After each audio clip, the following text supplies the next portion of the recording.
Okay, now there is flagellated zoospores producing zoosporangia. Okay, and as you know, Chlamydomonas, Volvox, Ulothrix, Pyrogera, Chara, these are green algae. Now Phaeophysia, these are brown algae, and they are marine mostly, and branch, simple branch, and filamentous forms such as Ectocarpus and profusely branch by tilts height 100 meters. Brown algae has chlorophyll AC and carotenoids and xanthophylls. Okay, in xanthophylls it has fucoxanthin. Okay, now food is stored as complex carbohydrates, maybe in form of laminaria or mannitol, and then they have algin as a gelatinous coating over the cellulosic wall. Okay, now they have central located vacuole, them hold fast, tip, and frond. Frond is a photosynthetic lip-like organ. Okay, asexual reproduction by biflagellated zoospores. They are pear-shaped, two unequal laterally attached flagella. Okay, now they show oogenesis, right? Oogonium. Oogamous mode of sexual reproduction. The gametes are pyriform, that is pear-shaped. They bear two laterally attached flagella. And in asexual reproduction, it's two unequal laterally attached flagella, right? Example: Ectocarpus, Ductota, Laminaria, Sargassum, and Fucus. So these are the examples, right? Now Rhodophysia. These are red algae because they have a red pigment R5-querethrin, and majority are marine. Okay, their red thala is multicellular, and they are the complex body organization, and the food stored as Floridian starch is similar to amylopectin and glycogen in structure. Okay, now asexually, and they reproduce asexually by non-motile spores and sexually by non-motile gametes. So both are just non-motile, and sexual reproduction is oogamous and complex post-fertilization development. Example: Polycypona, Porphyra, Gracilaria, and Gelidium. Now Bryophyta. Bryophyta includes various mosses and liverworts. Markingia. Markingia is a thalloid. They have archigoniophore and anthridiophore. They have Gema cups. What are the Gema cups? Now Gema cups, these are the asexual reproduction in liverworts takes place by fragmentation of thalli or by the formation of specialized structure called Gema. Okay, now Gema green multicellular asexual buds which develop in small receptacles called Gema cups located on the thalli. Okay, and the rhizoids are unicellular.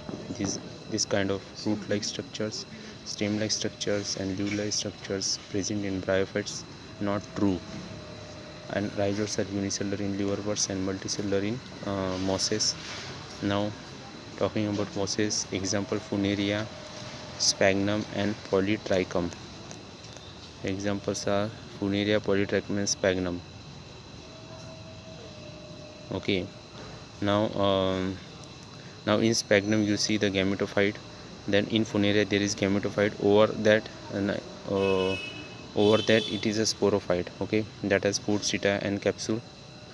Now it is partially or fully dependent on gametophyte, and fully dependent on gametophyte. You see in the diagram, its main axis, then rhizoids, then leaves are spirally arranged. Now this gametophyte in mosses has two stages.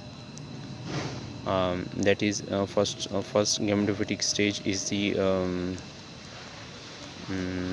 protonema, and second one is the leafy stage. Now this protonema is creeping green branch and frequently filamentous stage. The second one is leafy stage, that has developed from the secondary protonema as lateral bud.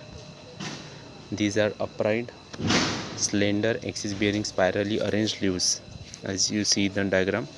Okay, They are multicellular branch rhizoids, and leafy stage bears the sex organs, right? Now budding also takes place in secondary protonema. Okay, now sex organs, these are antheridia for male antherozoids, and archigonia for egg, right? At the apex of the leafy shoots. Now food seta capsule, as I told you, in a sporophyte, that is partially dependent on the gametophyte, is in mosses is more elaborated than that in the liverworts. Now capsule contains the spores. Now mosses have the elaborate mechanism of spore dispersal. Okay, now now the liverworts, you know,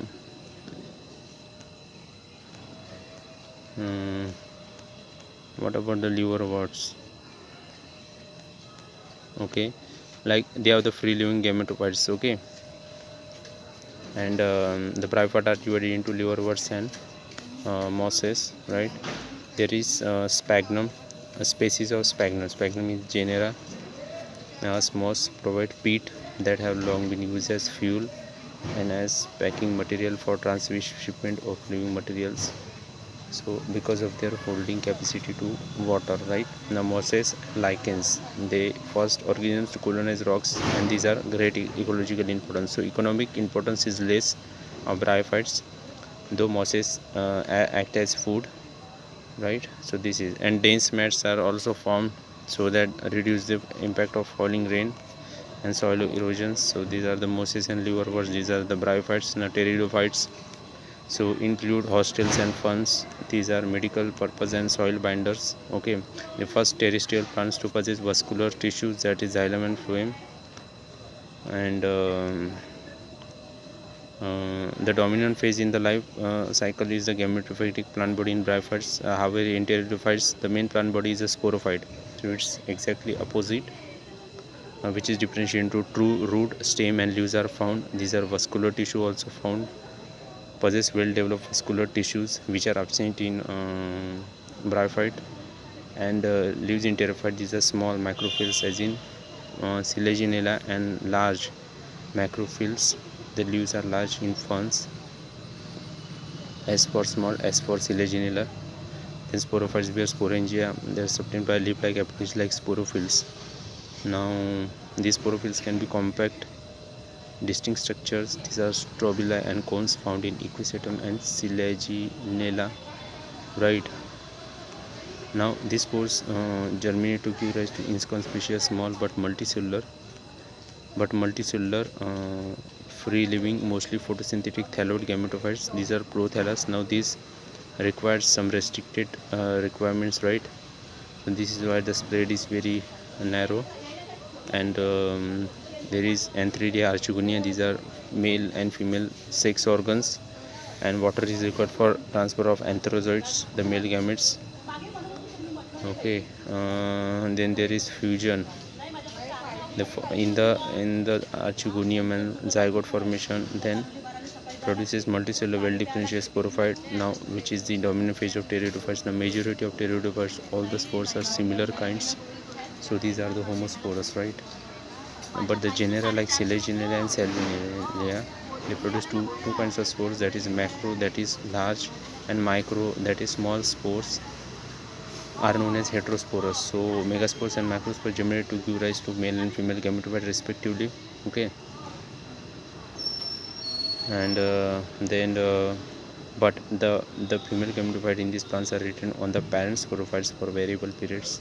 Now the development of the zygote into young embryos take place within the female gametophytes, which are present on the parent sporophyte. Now this event is precursor to seed habit, considered as an important step in evolution. Okay, so pteridophytes, these are traced seed habit evolution.